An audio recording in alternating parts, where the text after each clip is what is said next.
we are taking you up in the air with the hurricane hunters, riding right alongside them as they track the next storm that's headed our way. I'll tell you right now, it's loud, so you might have to do some reading along the way because CBS 13's Marley Ginter went up in that massive and very loud WC-130 today, getting full access to their latest mission over the Pacific and seeing the most critical piece to their storm chasing. Up in the air with the hurricane hunters.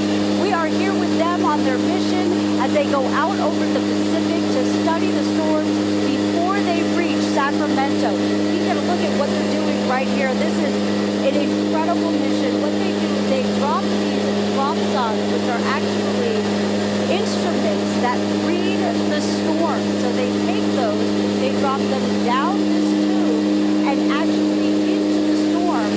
They are carried by a parachute. They parachute into the storm, and then they're able to collect data on that storm so that that data can get straight to the forecasters on the ground so they can predict just how much rain, wind, how strong these storms will be, and even how long they will last. You can imagine how critical that information is to everybody so that we know exactly what we can expect in the next storm.